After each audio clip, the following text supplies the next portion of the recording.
As we draw near to the end of the book of Genesis, the book of beginnings, I know it's kind of ironic, the end of the book of beginnings, we're going to see the blessings that Jacob speaks over his sons.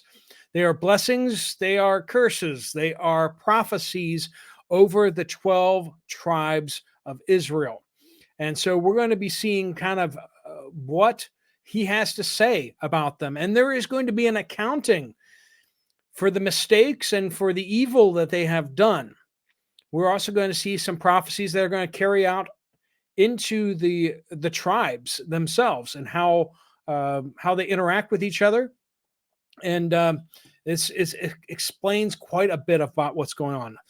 An exciting chapter, and so glad to have you with us. If you're watching this in real time, it's Black Friday, so glad you're here, not shopping, or maybe you're going to be shopping later, or maybe you just got back from shopping. I don't know, but let's focus in on what God has to say, and just to put our lives in perspective as to the great grand scheme of things, as Jacob gives us his last words. Let me pray a prayer. Let me pray for the Lord's blessing as we study his word. Lord God, I pray that you would bless us in your word. Teach us. Lord, I pray that the blessings would apply to us, that we would find blessings, that we would be warned from things that will be curses upon us.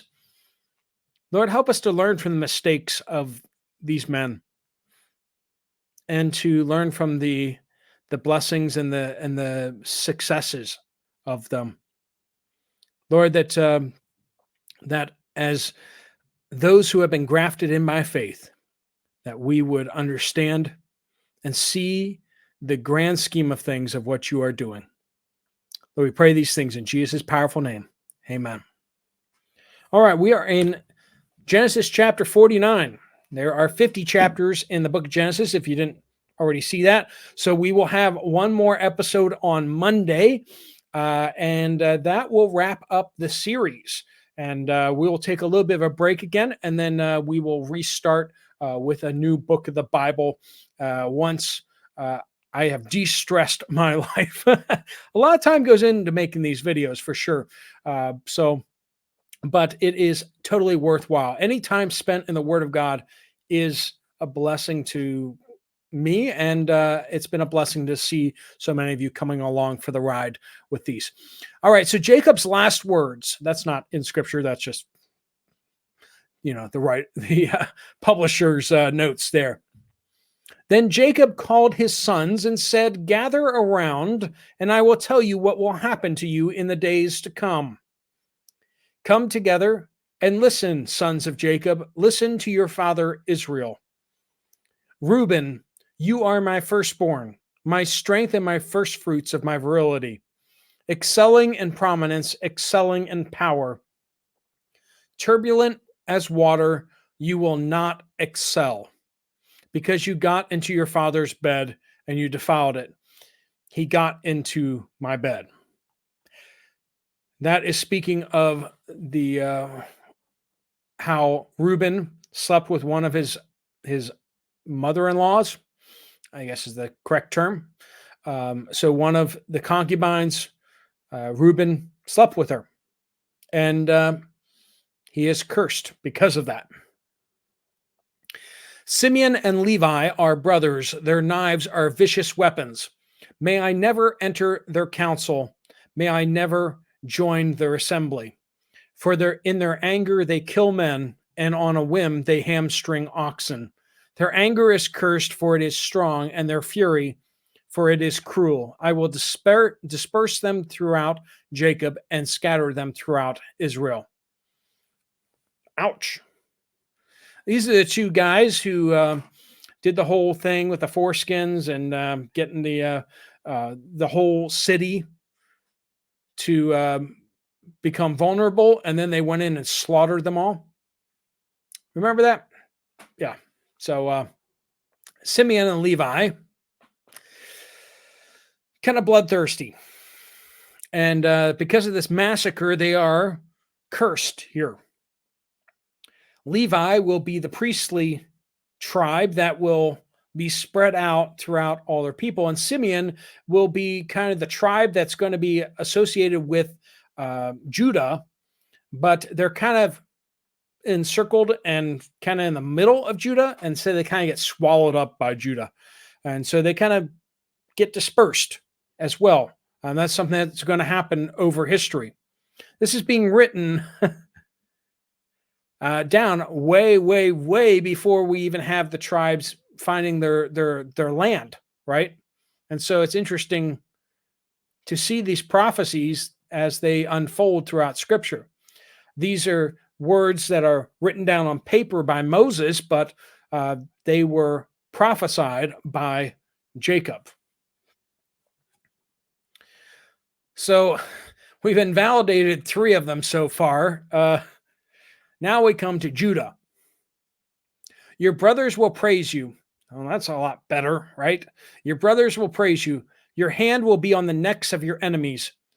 Your father's sons will bow down to you. Judah is a young lion, and that's where we get the whole Lion of Judah thing from. This is where we get it from. The prophecy and the blessing of Jacob over Judah. So the symbol of the lion being the king of Judah, and in part then because of that, Jesus and such. Judah is a young lion. My son, you return from the kill. He crouches, he lies down like a lion, or a lioness who dares rouse him. The scepter will not depart from Judah. Scepter speaking of rule. And that's why we talk about Judah is supposed to be the kingly tribe. This is prophesied. The first king of Israel is going to be from Benjamin. But let's just say Saul doesn't do so well. He was the choice of the people. And yet David is going to come from the tribe of Judah, and his descendants, the kings after him, are going to become from the tribe of Judah as well. The scepter will not depart from Judah. Jesus is of the tribe of Judah. Or the staff from between his feet, until he whose right it is comes. Yes, that's exactly what it sounds like. Until he, Jesus, whose right it is to rule, comes. And the obedience of the peoples belongs to him. Speaking of Jesus, the Messiah. This is where we see clearly that the prophesied Messiah is to become coming from the tribe of Judah. He ties his donkey to a vine and the colt of his donkey to the choice vine. He washes his clothes in wine. He washes and his robes in the blood of grapes. His eyes are darker than wine, and his teeth are whiter than milk. Speaking of richness and blessing. Zebulun will live by the seashore and will be a harbor for ships, and his territory will be next to Sidon. This is before the lots have been chosen for the land. They're actually going to have a lottery over who gets what pieces of land. And yet, here is Jacob over 450 years earlier being like, oh yeah, that's where he's going to be. Interesting. Even Moses died before they determined the lots of where the land would be. Issachar is a strong donkey, lying down between the saddlebags. He saw that his resting place was good and that the land was pleasant, so he leaned his shoulder to bear a load and became a forced laborer. He saw that the land was pleasant, and so he puts himself to work. Dan will judge his people as one of the tribes of Israel. Dan will be a snake by the road, a viper beside the path that bites the horse's heels so that its rider falls backward. That's not a good one. Dan will be known for idolatry and betrayal.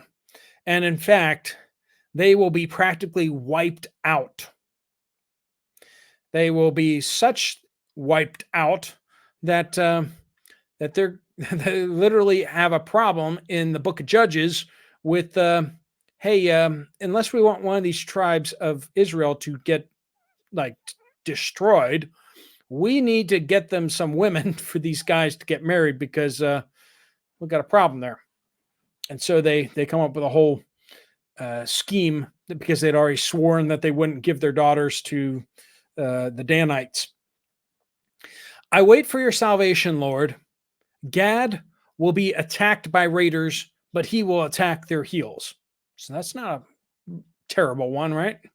Asher's food will be rich, and he will produce royal delicacies.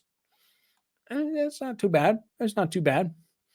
Naphtali is a doe set free that bears beautiful fawns. Okay. Joseph is a fruitful vine beside beside a spring. Its branches climb over the wall. The archers attacked him, shot at him, and were hostile towards him, his brothers. Yet his bow remained steady, and his strong arms were made agile. By the hands of the mighty one, Jacob, mighty one of Jacob, by the name of the shepherd, the rock of Israel, by the God of your father who helps you, and by the Almighty who blesses you, with the blessings of the heaven above, blessings of the deep that lies below, and blessings of the breasts and the womb. The blessings of your father excel the blessings of my ancestors and the bounty of the ancient hills. May they rest on the head of Joseph, on the brow of the princes, on the prince of his brothers. Well, do we need to get into who is their father's favorite?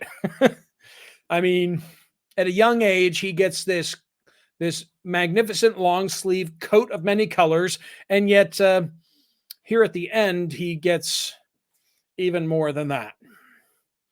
A blessing that is majestic, honestly, majestic.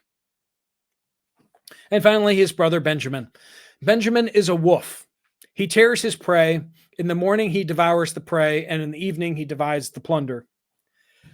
Not the best, but, not super negative either. Benjamin will be one of the two kingly tribes, as Saul does come from Benjamin.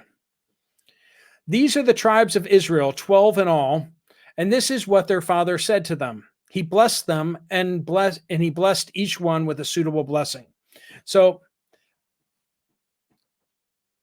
they're all blessings, even though some really don't read that way.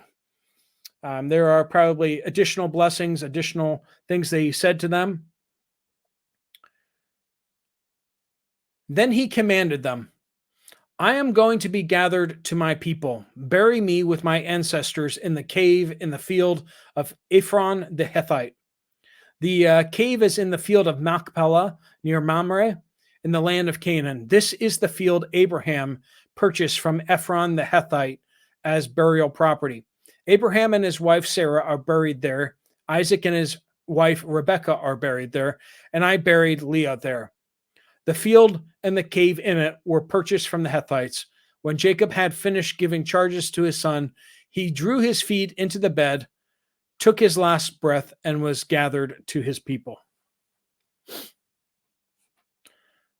His last moments spent giving a blessing. How would it be if our lives, our last moments in this life, were spent giving a blessing to others?